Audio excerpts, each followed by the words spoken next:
Okay, so Richard Branson. Huh? We've got a stack of stuff here about him. Articles, book excerpts, everything. It's about how he built Virgin into this, well, empire, I guess you could say. Let's dive in and see if we can learn a thing or two from his ride to the top. Well, what's interesting about Branson is he's not exactly your typical businessman. He doesn't play by the rules. He actually kind of enjoys turning things upside down. Yeah, he's got that reputation, not afraid to ruffle some feathers or what. Exactly. He loves taking on the big guys, the establishment. He's got this whole David versus Goliath approach down to a science. Like driving a tank through Times Square to launch Virgin Cola. Talk about making a statement. But, I mean, that's Branson, right? Bold, a little bit, I don't know, cheeky. Definitely. But there's got to be more to it than just theatrics, right? How does that translate to actual business success? You're right. It's not just about the headlines. It's about positioning. When Virgin goes up against Coke or British Airways, they instantly become the underdog. And, people love to root for the underdog. It's all about connecting with people on an emotional level. Yeah, like people don't buy what you do, they buy why you do it. All right. And Branson's why is all about shaking things up. Yeah, exactly. He's challenging the status quo, but he's very strategic about it. He's not just picking fights for the fun of it. He looks for situations where he can come in and offer a better deal, a better experience. Okay, so there's a sharp business mind ticking away in there. He's got that, I don't know, hippie capitalist thing going on, but he's not just throwing darts at a board. No, not at all. He's got a knack for spotting opportunities, where the big guys have gotten complacent, the customer's getting a raw deal. That's where Branson sees an opening. Like Virgin Atlantic. He saw that people were fed up with expensive flights and terrible service on those established airlines, and he swooped right in. That's right. He offered a real alternative. Okay, so he's strategic, but it sounds like he's not afraid to, play a little dirty when he needs to. That whole British Airways Dirty Tricks campaign comes to mind. Oh, yeah, that was something else. A masterclass in PR, really. I mean, Virgin was still pretty small compared to British Airways at that point.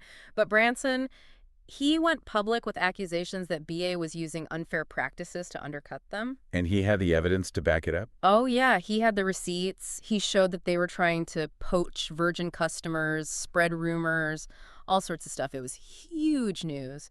Completely blew up in their faces. And BA had to apologize, pay damages. What a mess. It was. Wow, what a story. Talk about a David versus Goliath victory. But, through all of that, all the fighting, Branson always kept this playful persona. Like, he didn't take himself too seriously. Right. Which I think is part of his charm, Absolutely. It's all part of his leadership style. People respond to that. Authenticity, a little humor, a little humility goes a long way. You catch more flies with honey than with vinegar. And Branson, he seems to really live by that work hard, play hard philosophy. Oh, absolutely. That's ingrained in the whole Virgin company culture. The casual atmosphere, the legendary parties. Those parties are legendary, right? I've heard stories. They are. So he's not just the boss, he's the life of the party, too. He gets it. He understands that happy employees are productive employees. Makes sense. So he's created an environment where people feel valued, respected, empowered. Okay, so it's not just about being the cool boss, it's about building a culture where people want to do their best work. Exactly. That makes a lot of sense, which I guess is important when you're involved in as many things as Branson is. I mean, airlines, cola, mobile phones, bridal wear even. How do you even keep all of that straight? How do you manage a portfolio that diverse without it all falling apart? Branding, that's the key. Okay, let's talk branding then, because putting Virgin on everything, airlines, cola, financial services, it seems risky. How do you do that, without making the brand meaningless? It's not just a name, or a logo. It's got to be more than that. It's about weaving a set of core values into everything you do. Okay, so what are those core Virgin values? If you had to sum it up, what are we talking about? Well, Branson's talked about 5 key things, right? Value for money, high quality, innovation, challenging the status quo, which we already talked about, and that sense of fun, obviously, being a bit cheeky. Right, that Virgin attitude. But how do you maintain that across so many different businesses? Doesn't it get deleted? It's tough, for sure. It's a balancing act. He's picky about what projects get that Virgin stamp. If it doesn't fit those values, he's not interested. Oh, so it's not just slapping the logo on anything. No, it has to be authentic. Remember Virgin Mates condoms? Vaguely. That was a Virgin thing. Yeah. Did really well, actually. Got people talking, raised awareness about HIV/AIDS. Which I guess fits with that challenging the status quo idea. Right, exactly. But, of course, there was some pushback. Some people thought the marketing was, well, inappropriate. Ah, so you can't please everyone. Nope. You have to be careful how you're perceived. Right, right.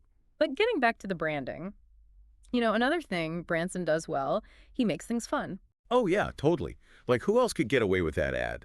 The one where he's wearing that ridiculous sweater and the caption, George U Designs, Ralph Designs, Calvin Designs, Richard doesn't. It's brilliant. I love that one. It's self-deprecating, memorable, and it tells you, hey, we're not like those other guys. So true. How many CEOs do you see poking fun of themselves like that? Not enough. Yeah, exactly. But that's why it works. He gets that personal connection, whether it's chatting with people on a Virgin flight or sending handwritten notes to his employees. That personal touch. It's like he knows people don't want to deal with a faceless corporation.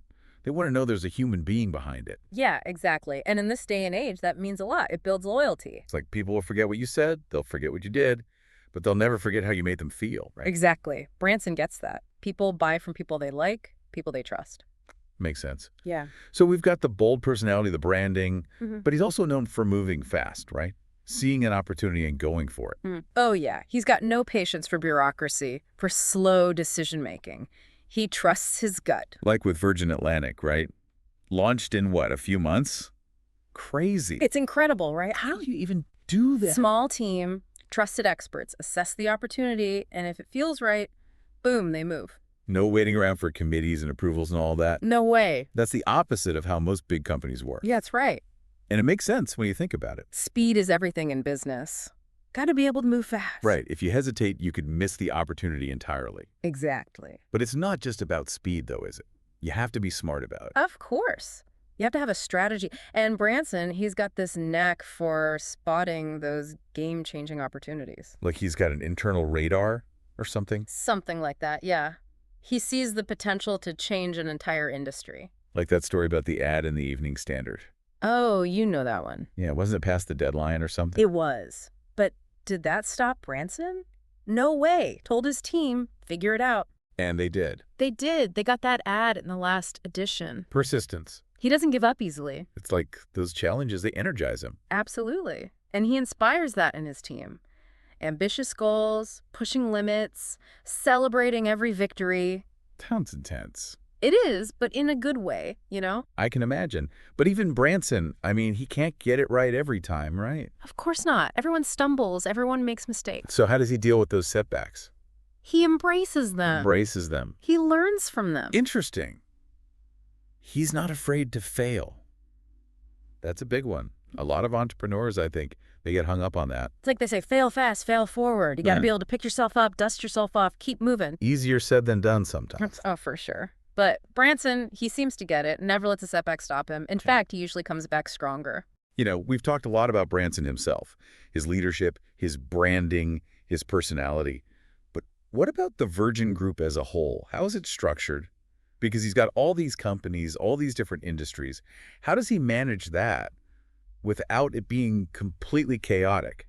Well, he's not a fan of bureaucracy, that's for sure. He likes to keep things lean, decentralized. So not your typical corporate hierarchy then. Definitely not. He believes in giving his teams autonomy, lets them run their own show. Interesting. It's almost like a network of smaller companies, all operating under the Virgin umbrella. So he provides the brand, the resources, but he's not involved in the day-to-day. Right.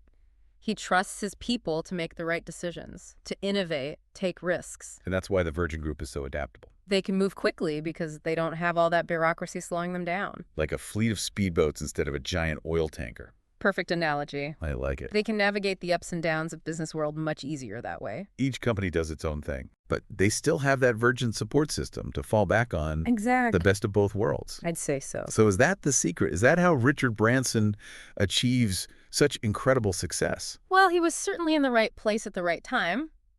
And he's got that charisma, that energy. Sure. But he's also made some really smart decisions along the way. Yeah, decision that anyone could learn from. What would you say is the biggest takeaway if you had to boil it down to one thing? Be different. Don't be afraid to stand out. Branson, he never followed the crowd. And it paid off. Don't be the next Richard Branson. Exactly. Be the first you. Couldn't have said it better myself. Well, that's about all the time we have for today. Thanks for joining us for this deep dive into the world of Richard Branson. We hope you learned a few things, Mhm. and who knows, maybe you're the next business titan waiting to take on the world.